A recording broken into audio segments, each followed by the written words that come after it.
The blind date was supposed to last 1 hour.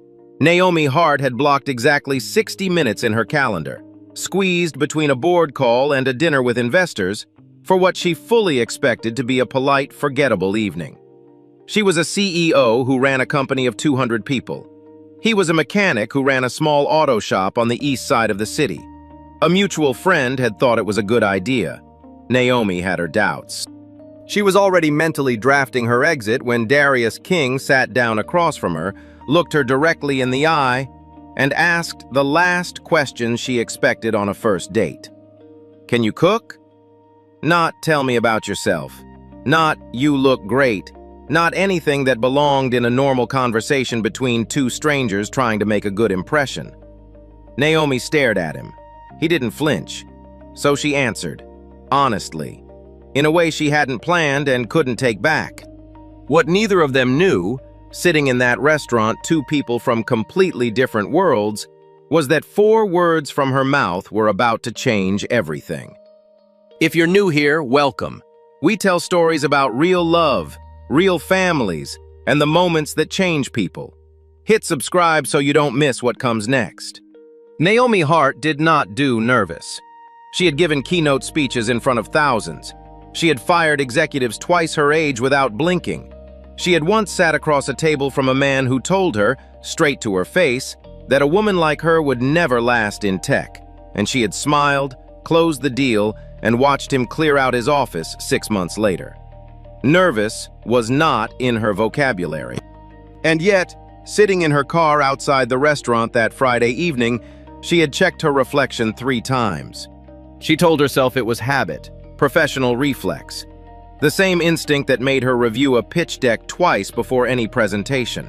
It had nothing to do with the fact that she hadn't been on a date in 14 months.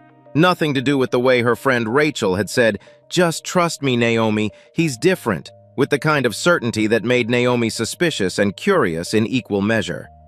She stepped out of the car, smoothed her jacket, and walked in. Darius King was late. Not by much, 3 minutes, but Naomi noticed. She was already seated, water glass in hand, when he came through the door. He wasn't what she had pictured. She wasn't sure what she had pictured exactly, but it wasn't this. A broad-shouldered man in a simple, dark shirt, moving through the restaurant without any of the self-conscious energy of someone trying to make an entrance. He spotted her, nodded once, and crossed the room like he had somewhere to be and had simply chosen to be here. He sat down without apologizing for being late. "Darius," he said, extending his hand. "Naomi." She shook it, firm grip, calloused palm. She caught the faint smell of something industrial beneath his soap. Not unpleasant, just honest. Like he had scrubbed hard, but the work was still there underneath. The first 10 minutes were the careful kind. Surface questions, surface answers. She asked about the shop. He asked how long she'd been running the company. Both of them performing the ritual of 2 adults who had agreed to sit across from each other, but hadn't yet decided if they wanted to. Naomi was good at this part. She knew how to keep a conversation moving, how to be engaging without being exposed. She asked the right questions. She gave the right amount. But Darius wasn't quite following the script. He didn't fill silences the way most people did, nervously, reflexively, talking just to avoid the quiet. He let pauses sit. He listened in a way that felt less like politeness and more like actual attention, and it made Naomi slightly uncomfortable in a way she couldn't immediately name. Then came the question. He had been quiet for a moment, looking at her with an expression she couldn't fully read. Not cold, not warm. Something in between. Measured, like he was trying to figure something out. "Can you cook?" Naomi blinked. Of everything she had prepared for, questions about her background, her ambitions, whether she wanted a family, how she balanced work and life, all the standard interrogations of a first date, this was not on the list. Her first reaction was offense, a clean, sharp flicker of it, because she knew what questions like that sometimes meant. She had heard variations her whole life. "You seem more like a boardroom type. I bet you don't even own pots and pans." Subtle ways of telling a woman that her success had made her somehow less warm, less domestic, less desirable in the ways that were supposed to matter. She almost said something cutting, but she stopped. Because she looked at Darius, really looked, and the expression on his face wasn't condescending. There was no smirk, no challenge.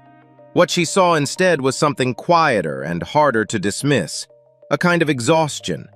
The specific exhaustion of someone carrying something heavy for a long time and not quite knowing how to set it down. He wasn't asking if she could cook. He was asking, clumsily, directly, with all the grace of a man who had forgotten how to be subtle, whether she could step into a life that wasn't clean or simple. Whether she was the kind of person who showed up when things were messy. Whether she could belong somewhere that didn't look like the polished world she lived in. It was possibly the most honest question anyone had asked her in years. Naomi set down her water glass. "I know how to cook," she said, "but I don't cook to prove I'm worth something. I cook for people who make me want to stay." The table went quiet. Darius looked at her for a long moment. Something shifted in his face. Not dramatically, not in the way of movie scenes, but in the small, real way of a person who has just heard something they weren't expecting and don't quite know what to do with it yet. He nodded slowly. "That's a good answer." "It's the true one," Naomi said. They stayed for 3 hours. By the time the restaurant began clearing around them, Naomi had learned that Darius had 2 kids, a 13-year-old son named Caleb and a 7-year-old daughter named Mia. That he had been raising them alone for 2 years since his wife Laura died of cancer. That the auto shop had been struggling but was holding on. That he hadn't been on a date in over a year and had only agreed to this one because his daughter had told him he seemed sad. He had laughed when he said that last part. It was the first time she had seen him laugh, easy and unguarded, and it made him look younger. Naomi told him about growing up in a small apartment with a mother who worked double shifts and a kitchen that smelled like the one good meal of the week. She told him more than she planned to. That happened sometimes when someone actually listened. Walking to her car afterward, Naomi didn't think about the board call she had tomorrow or the investor dinner she had rushed through mentally all week. She thought about a man who had asked her a question no one else had thought to ask, and the fact that she was already wondering when she would see him again. Darius didn't call the next day. He had her number. They had exchanged them in the parking lot briefly without making a production of it. But the next morning came and went without a message. Naomi told herself she didn't notice. She had a full calendar, a product launch in 3 weeks, a CFO who kept sending her revised projections that didn't add up.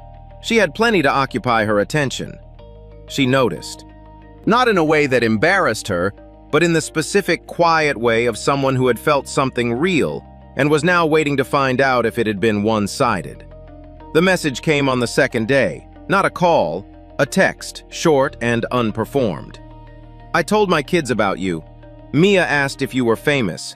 Caleb didn't ask anything. I thought you should probably know what you'd be walking into if you wanted to." Naomi read it twice, then a third time. Most men, in her experience, led with confidence they hadn't earned yet. They made plans, made promises, moved fast. Darius had done the opposite.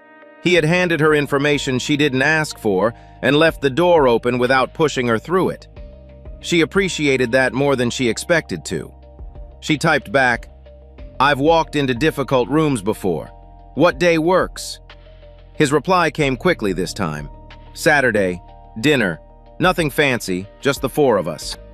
Naomi stared at those last 4 words for a moment. Just the 4 of us, not just the 2 of us. He wasn't pretending the kids weren't part of the equation. He wasn't easing her in slowly, managing her expectations, hiding the full picture until she was already attached. He was showing her exactly what she was agreeing to from the first step. She typed back, "Saturday works." What she didn't tell him was that she spent most of Friday night second-guessing herself. Not about Darius, about the rest of it. She sat in her apartment. Clean lines, high ceilings, the kind of place that looked impressive and felt, on certain evenings, very empty, and thought about what Saturday actually meant. It wasn't a second date. It was an audition for something she didn't have a job description for. There would be a 13-year-old boy who hadn't asked a single question about her, which she suspected was not a good sign. There would be a 7-year-old who had asked if she was famous, which was sweet and also terrifying in its own way. There would be a house that still belonged to someone else, a woman Naomi had never met, whose absence would be present in every room. Naomi was not afraid of hard work. She was not afraid of complicated situations or high stakes. But this was a different kind of complicated. This wasn't a negotiation she could prepare for. There was no data to review, no strategy deck to build. There was only showing up and being exactly who she was and hoping that was enough, or being honest enough to admit if it wasn't. She almost texted Darius to reschedule. Instead, she went to bed, set her alarm, and reminded herself that she had never learned anything useful by staying in rooms that felt safe. Darius, for his part, spent Friday in the shop and tried not to overthink it. He told himself he had been straightforward because that was who he was. He didn't have the energy for anything else. 2 years of doing everything alone had stripped away most of his patience for performance. He had asked Naomi to dinner at his house because it was the only honest way he knew to show her what she was considering. But that night, after Mia was asleep and Caleb had gone quiet in his room, Darius sat at the kitchen table and looked at the chair across from him. Laura had sat in that chair every morning for 9 years. He wasn't replacing her. He knew that, had known it, had told himself that, had meant it every time. But knowing something and feeling it clearly were two different things. And sitting alone in that kitchen, Darius understood that Saturday wasn't just a dinner. It was the first real step forward he had taken since the worst day of his life. He hoped he was ready. He wasn't sure. But Saturday was coming either way. It was raining lightly when Naomi pulled up to the house. She sat in the car for a moment, engine off, watching the water streak down the windshield. The neighborhood was quiet. Modest houses set close together, a few porch lights on, a basketball hoop at the end of the driveway with a net that had seen better days. The kind of street where people actually lived, where life happened in the front yard and the backyard and the driveway on Saturday mornings. Naomi had grown up somewhere like this. She had spent 20 years trying to get somewhere different. She picked up the bottle of wine she had brought, got out of the car, and walked to the front door. Darius opened it before she knocked. "You found it okay," he said. "I have GPS," she said. He almost smiled. "Come in." The house hit her immediately, not unpleasantly, but fully. Shoes by the door in a small pile that suggested no one had gotten around to organizing them. A backpack dropped halfway down the hall. The kitchen light was on and something smelled good. Garlic, something warm and savory. And underneath all of it, the particular smell of a house that was genuinely lived in. Not staged, not curated, real. On the wall in the living room, in a plain wooden frame positioned where it would be the first thing you saw when you walked in, was a family photograph. Darius younger, laughing, 2 small children, and a woman, pretty, natural hair, a smile that looked like it belonged on her face permanently, standing at the center of it all. Naomi looked at it for only a second, but she understood. She was not walking into an empty house. She was walking into a house that was still holding its place for someone. Mia appeared from the hallway at full speed. She was small and bright-eyed, wearing socks with cats on them, and she stopped 2 feet from Naomi and looked up at her with the unfiltered assessment that only very young children could get away with. "Are you the lady from the date?" she asked. "Mia," Darius said. "I am," Naomi said. "I'm Naomi." "Dad said you run a company." "I do." "Do you have an elevator just for you?" "I share it with other people." Mia considered this, apparently found it acceptable, and moved on. "We're having pasta. I helped stir." "That's the most important job," Naomi said. Mia beamed. Caleb was in the kitchen when they came in. He was tall for 13, with his father's build and an expression that gave nothing away. He didn't look up when Naomi entered. He was setting the table, mechanically, efficiently, and when Darius said, "Caleb, this is Naomi," the boy glanced up once, said nothing, and went back to what he was doing. "Caleb," Darius said with a slight edge. "Hey," Caleb said, flat. Not rude enough to be called out, not warm enough to be mistaken for welcome. Naomi didn't push it. She set the wine on the counter, asked Darius if there was anything she could help with, and accepted the task of getting glasses from the cabinet. It was a small thing, but it gave her hands something to do and let her settle into the space without making it a production. Dinner was mostly easy, mostly carried by Mia, who had opinions about everything and no hesitation sharing them. Darius was relaxed in a way he hadn't been at the restaurant. More himself, Naomi thought, in the way that people were always more themselves at home. Then Naomi stood to help clear the table. She reached for the empty bowl near the center, and that was when Caleb's voice came across the table. Quiet, precise, and impossible to misread.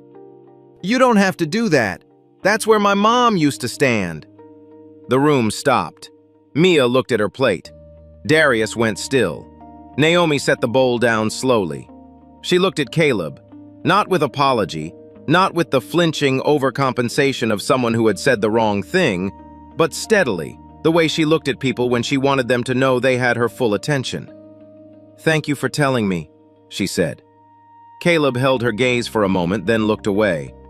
Later, after Mia had fallen asleep on the couch and Caleb had disappeared to his room, Darius and Naomi stood in the kitchen together, finishing the wine. "He's not usually that," Darius started. "He was protecting something," Naomi said. "That's not the same as being difficult."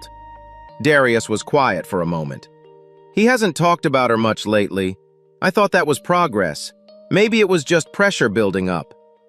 "He talked about her tonight," Naomi said, "in his own way." Darius looked at her. "Give me some credit," she said. "I heard him." That night, after Naomi left, Darius went to Caleb's room and knocked. The boy was still awake, sitting on his bed with a book he wasn't reading. Darius sat down on the edge of the mattress and didn't say anything for a moment. Then, "What are you scared of?" Caleb didn't answer. "You don't have to answer right now," Darius said, "but I'm asking because I want to know, not because I'm angry." Still nothing. But the boy's jaw was set, and his hands were flat on his knees, and Darius knew that look. It was the look Caleb had worn for 2 years, holding everything in because letting it out felt like losing. "I'm not trying to forget your mother," Darius said. "I'm not going to forget her. Neither are you. That's not what this is." Caleb stared at the wall. "I just wanted you to know that," Darius said. He stood, squeezed his son's shoulder once, and left.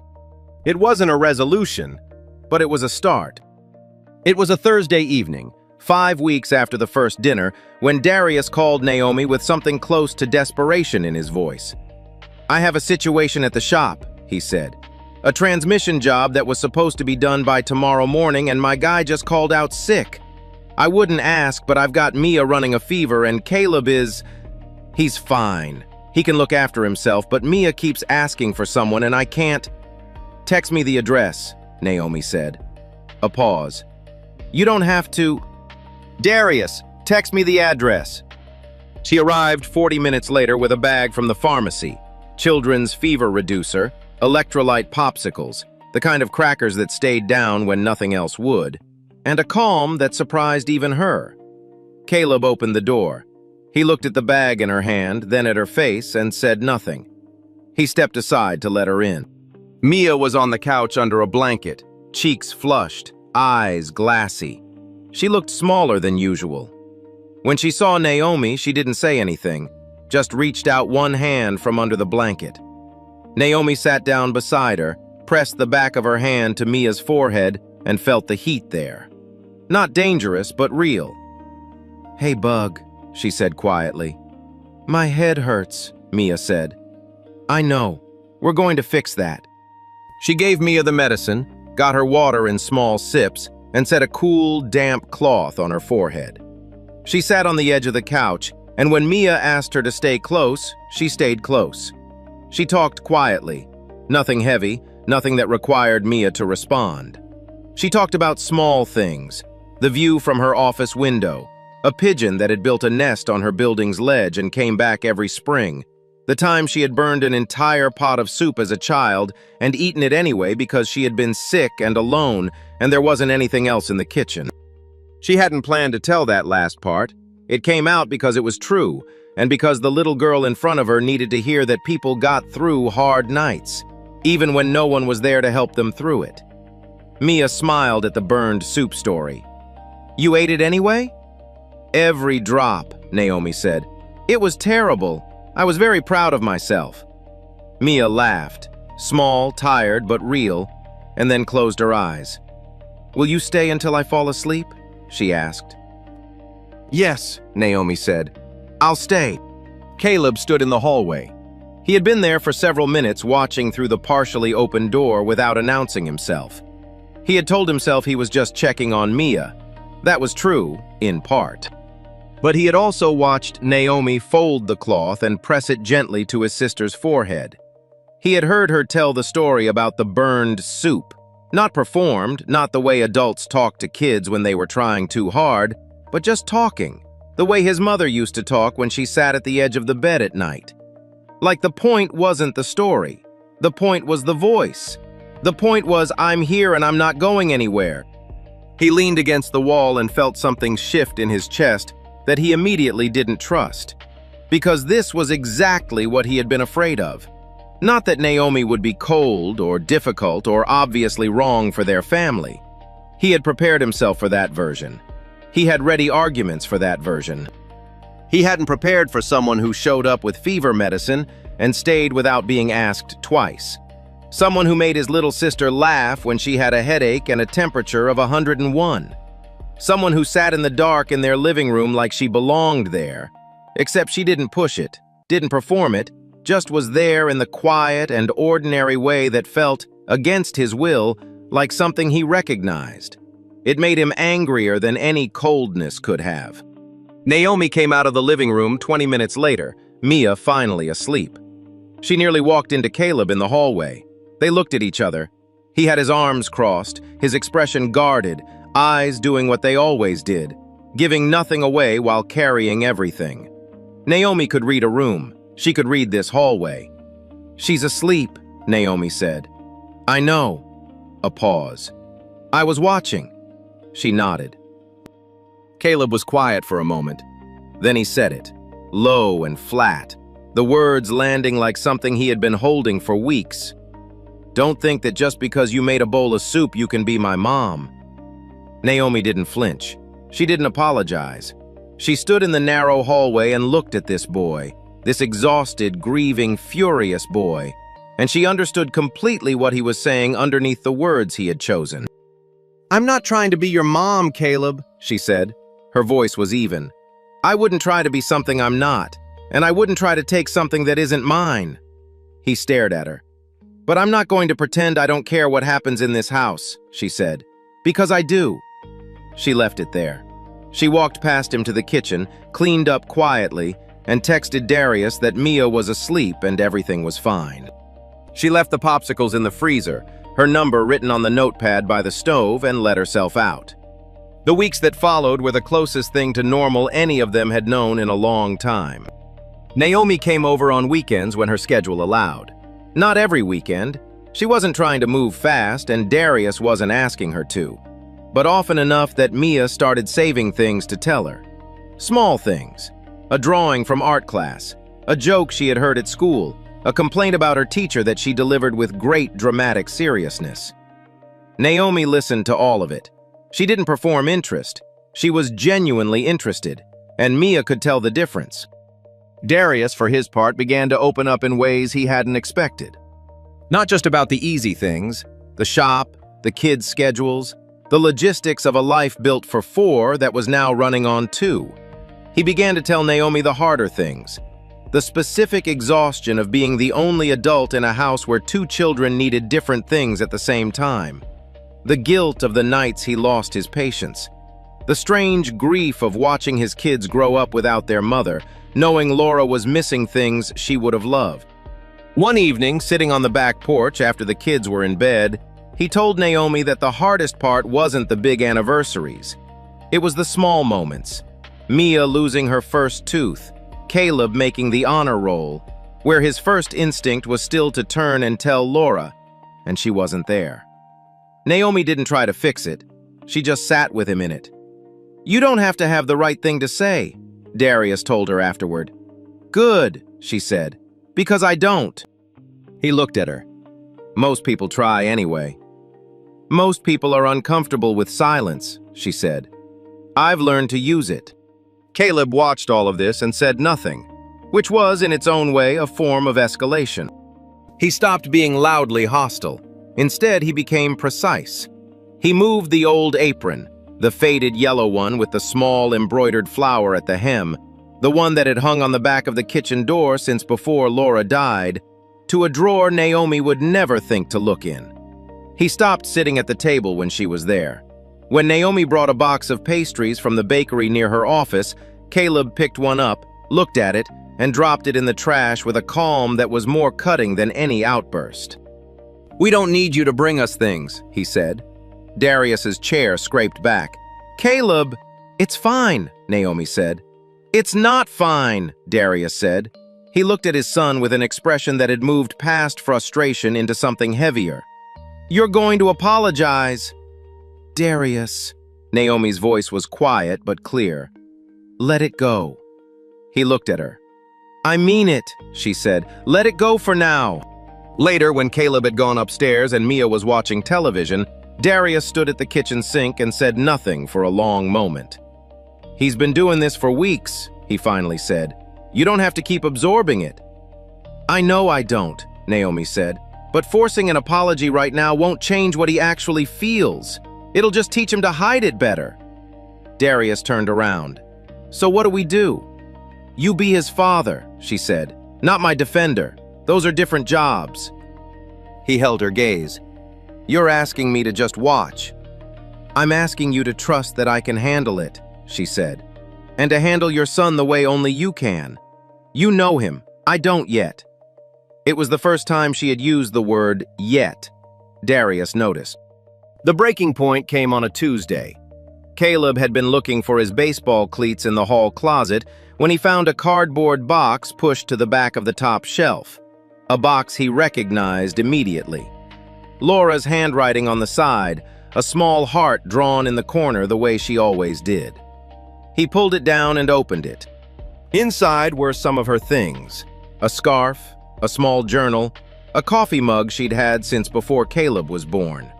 Items that used to live in plain sight around the house, on the shelf, in the kitchen, on her nightstand. Now they were in a box in a closet. Caleb carried the box to the kitchen where Darius was making dinner and set it on the counter without a word. Darius looked at it. He set down his spoon. "I moved some things," he said, "a while back, before Naomi was in the picture." "Why?" A pause. "Because I needed to." Caleb's voice rose. "Why?" "Because looking at them every day and not being able to reach her." Darius stopped, steadied himself. "Because it hurt, Caleb. It hurt every single day, and I needed to be able to breathe in my own house." "So you hid her." "I didn't hide her, You put her in a box in a closet." Caleb's voice broke at the edges. "And now you have Naomi coming over every weekend, and Mia thinks she's great, and you actually seem happy, and Mom is she's just in a box." Darius was quiet for a long moment. Then he said something he had not said to his son before. Not as a father managing the situation, but as a man telling the truth. "I didn't move her things because I stopped loving her. I moved them because I love her so much that seeing her everywhere and knowing she's gone was making it impossible to get out of bed in the morning. And I have 2 kids who need me to get out of bed." Caleb stared at him. "I'm not asking you to understand that right now," Darius said. "I'm just asking you to know it." Caleb walked out of the kitchen. Naomi, who had been in the living room and had heard most of it, did not come in. She sat very still and stared at the floor and asked herself honestly whether her presence in this house was helping the people she had come to care about or pulling at a wound that hadn't finished closing. She didn't have an answer. That frightened her more than anything Caleb had ever said to her directly.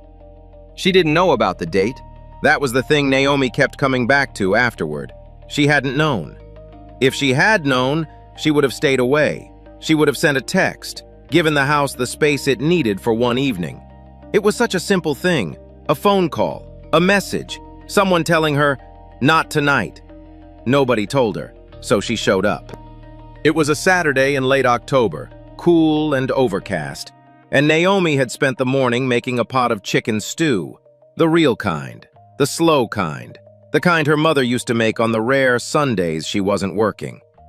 She drove over with the pot wrapped in a towel on the passenger seat, thinking it was a way of saying, "I'm still here. I'm not scared off." The front door was unlocked. She knocked twice and pushed it open. She heard them before she saw them. She came around the corner into the living room and stopped. The coffee table had been pushed to the side. 3 candles were lit on the shelf beneath the family photograph. Darius was crouched in front of the shelf, lighting the 3rd candle. Mia was beside him, holding a small drawing she had clearly made herself. Caleb stood slightly apart, arms at his sides, his face doing something rare and unguarded. They were marking something. Naomi understood in the space of 1 second, a cold, clarifying second, exactly what she had walked into. Darius looked up. The expression on his face moved through several things at once: surprise, pain, something that might have been guilt. Caleb turned around. Whatever fragile equilibrium the boy had been maintaining collapsed in that moment. "Why are you here?" he said. His voice was not loud. That was almost worse. "Caleb," Darius stood. "It's her birthday," Caleb said, looking directly at Naomi. "Today is my mom's birthday. Did you know that?" "No," Naomi said. "He didn't tell me. I didn't know." "But you came anyway." "I didn't know, Caleb." "You're always here." His voice rose slightly. "Every weekend you're here. Every time I turn around, you're in our kitchen or sitting on our couch or making Mia laugh, and I'm supposed to just pretend that's okay?" "Nobody's asking you to pretend anything," Naomi said. "He is." Caleb's voice cracked. "You're both acting like if we just go along with it, then everything's fine. Like we can have some new woman in Mom's house on Mom's birthday, and that's just normal." He looked at the pot in Naomi's hands. Something in his face broke open. "She's not my mom," he said. "She's never going to be my mom. And all of this—" His voice dropped to something raw and unsteady. "It doesn't fix anything. It just means Mom gets forgotten faster." Darius stepped forward.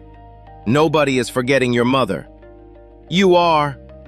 Caleb looked at his father with the specific devastation of a child who has decided the adult in the room has failed him. "You already are." Mia had started crying quietly. She stood with the drawing pressed to her chest, not saying anything. Naomi looked at the little girl. She looked at Darius, standing between his son and the woman he was falling in love with, holding both things and dropping both things at the same time.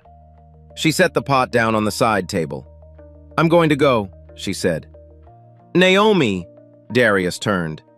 "This is your evening," she said. "It should be your evening." She walked to the door. Darius followed her into the entryway. "Don't leave like this," he said quietly. "This isn't what I want."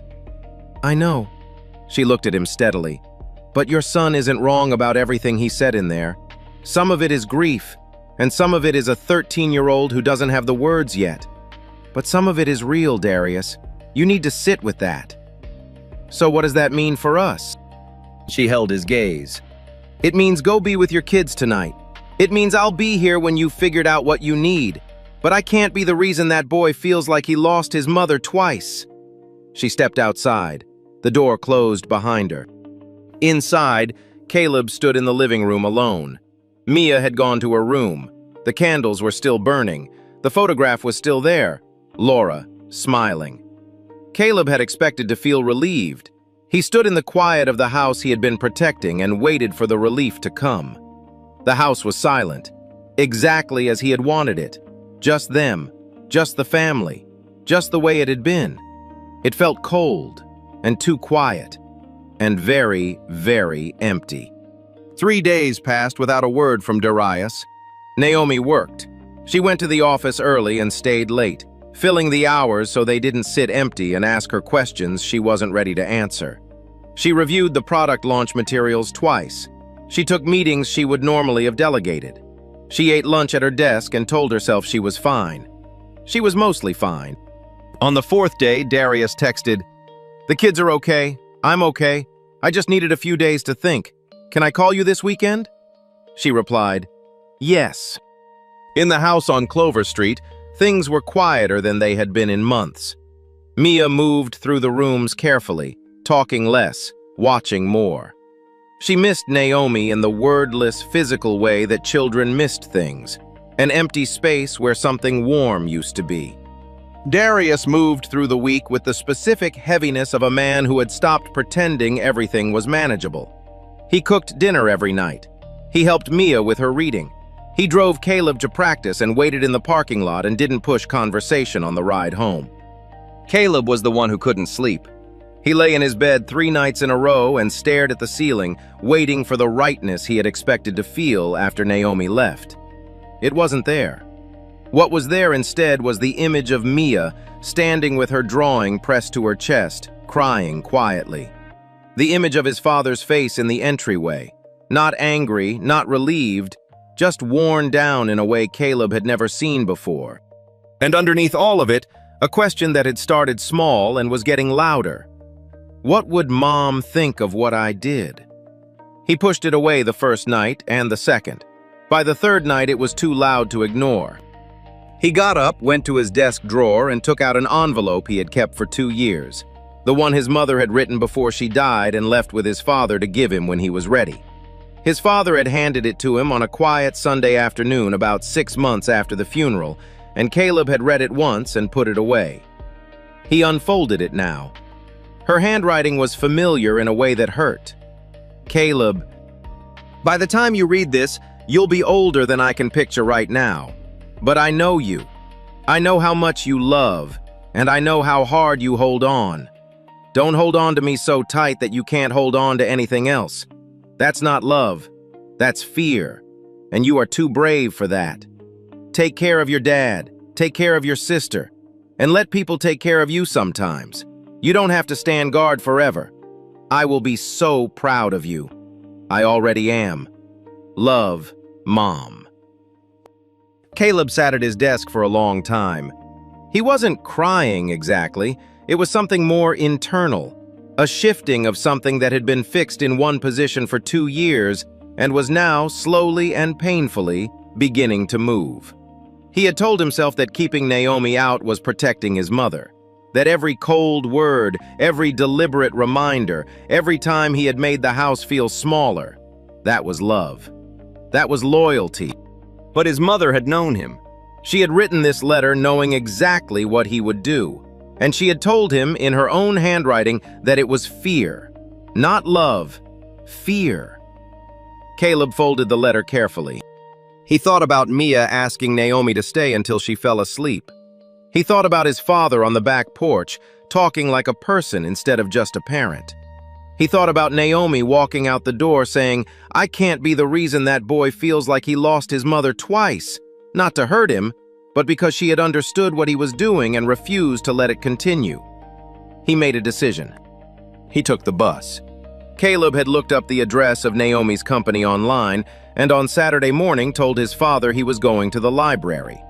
He put on his good jacket and rode 40 minutes across the city to a glass building downtown that looked nothing like any place he had ever had reason to go.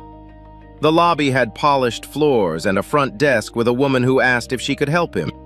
"I'm here to see Naomi Hart," he said. "I don't have an appointment, but she knows me. I'm Darius King's son."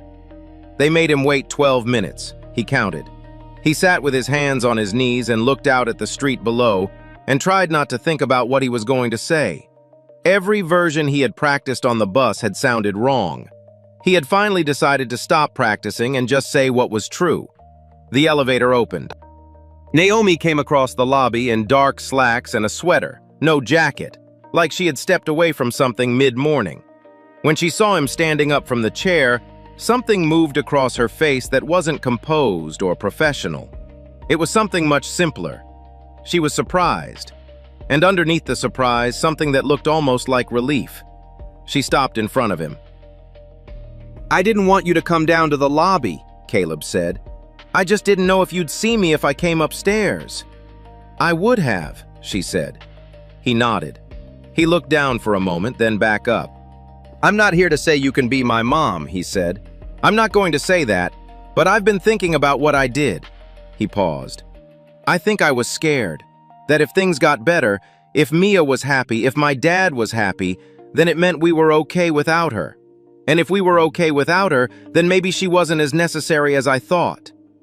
Naomi waited. "She was necessary," she said quietly. "She still is. Being okay doesn't change that." "I know that now," Caleb said. "That's why I'm here." He looked at her steadily. "I don't want you to be gone because of me."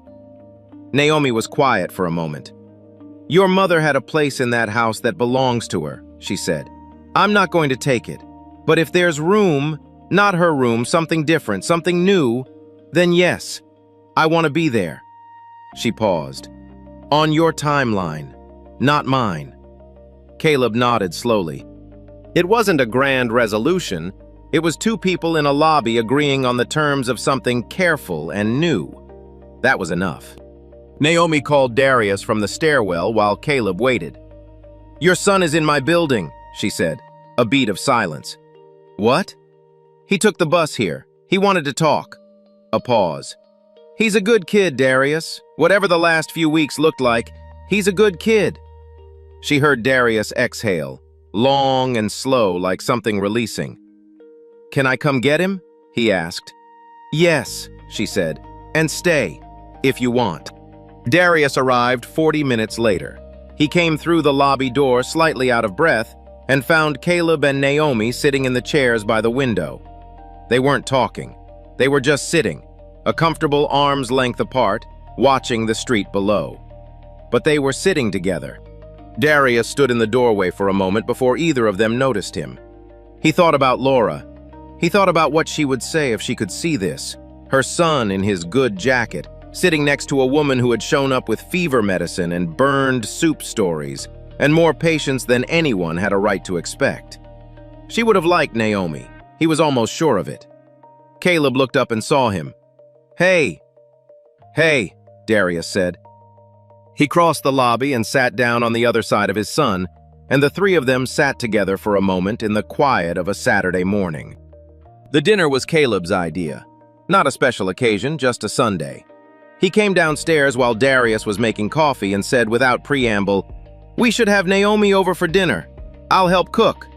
Darius set down the coffee pot. "Yeah?" he said. "Yeah," Caleb said, opening the refrigerator with studied casualness. "We have chicken. I can do the rice. She can do whatever she wants." "I'll call her," Darius said. Naomi arrived at 5 o'clock with nothing in her hands. No wine, no pastries, no carefully selected contribution. Just herself, in a gray sweater and jeans, hair down. She knocked and Mia opened the door before her hand finished the motion. "Caleb's cooking," Mia announced.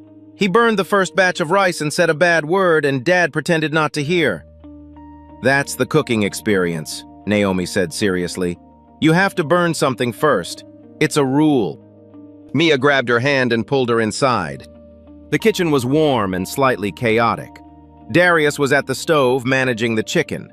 Caleb was at the counter with a fresh pot of rice, focused with the determination of someone who had made a mistake once and was not going to make it again. He glanced up when Naomi came in, gave her a brief nod, and went back to watching the water boil. "Anything I can do?" Naomi asked. "Salad," Caleb said. "Stuff's in the fridge." It was the first time he had ever given her a task. Naomi opened the refrigerator, found the vegetables, and got to work. She stood at the counter beside Caleb, not close enough to crowd him, but close enough that they were working in the same space. The kitchen filled with the sounds of cooking, water bubbling, oil in the pan, the steady rhythm of a knife on a cutting board. Darius caught her eye from across the kitchen. Something passed between them, not a grand declaration, just the small, solid acknowledgement of two people who had come through something difficult and were still standing in the same room. He turned back to the stove. She turned back to the salad. They ate at the kitchen table, all four of them. On the shelf in the living room, visible through the doorway, the family photograph sat in its frame, Laura in the center, smiling. Beside it, a small candle Darius had placed there that morning, not as an act of grief, but as an act of remembrance. There was a difference. The food was good. The rice was fine. Caleb accepted a compliment about it with a single nod that meant he was pleased, but wasn't going to say so. Mia talked about her school project on underground animals with the authority of someone who had done extensive research and expected to be taken seriously. The conversation moved the way it did in houses where people were comfortable. Not in a straight line, but wandering and overlapping and unhurried. Near the end of dinner, Darius leaned back in his chair and looked at Naomi across the table. "Can you cook?" he asked. The same question, the same words. But everything surrounding them was different now. The table, the people, the weight of everything that had been built since the first time he had asked it in a restaurant where they were strangers. Naomi opened her mouth to answer. Caleb spoke first. "She can," he said, reaching for the last of the bread. "But Dad does the dishes." Mia burst out laughing. Darius laughed. Naomi looked at Caleb, at this boy who had stood in every doorway and made himself into a wall, who had held his grief like a weapon and then, slowly, chosen to set it down, and felt something settle in her chest that she didn't have a precise word for. Not victory, not relief. Something quieter, something that felt like arrival. Caleb caught her looking and glanced away, but not before she saw it, the corner of his mouth just barely pulling upward. Later, after Mia was in bed and Caleb had gone to his room, Darius and Naomi sat on the back porch in the cold night air. The yard was dark and still. Through the kitchen window, the light was still on. "She would have liked you," Darius said. He hadn't planned to say it. It came out the way true things sometimes did, quietly, without announcement, because it had simply been waiting long enough. Naomi didn't say anything for a moment. She looked at the lit window, at the warm square of light in the dark. "I would have liked her too," she said. They sat together in the quiet, and the house behind them was warm, and the light stayed on. You know what nobody tells you about grief? That the hardest part isn't the loss itself. It's the guilt that comes after. The guilt of laughing too loud at something, of sleeping well for the first time in months, of meeting someone who makes you feel like maybe the world isn't as dark as it's been. Like somehow being okay means you've betrayed the person you lost. Caleb wasn't a difficult kid. He was a 13-year-old boy who had decided that if he could just hold everything still, keep the house the same, keep his dad alone, keep his sister from getting too attached, then maybe it would feel less like his mother was really gone. He was doing the only thing that made sense to him. He was fighting to keep her real. And here's the thing. He wasn't wrong to love her that fiercely. He was just wrong about what that love required of him. Because his mother didn't need him to be miserable to prove she mattered. She needed him to live, to let his dad breathe, to let his little sister laugh without checking to see if that was allowed, to maybe one day let someone sit at a new place at the table, not in her seat, just somewhere nearby. Most of us have a version of Caleb inside us. Something, some person, some chapter we're holding so tightly we've stopped being able to open our hands for anything else. We call it loyalty. Sometimes it's just fear wearing loyalty's coat. If this story sat with you, if some part of it felt familiar, pass it on to someone who might need it today. You probably know someone who's been standing guard for too long. And if you're not part of this community yet, subscribe. We'll be here telling the stories that matter, the quiet ones, the ones that don't have easy endings but somehow still leave you feeling like things can be okay. We'd love to have you with us.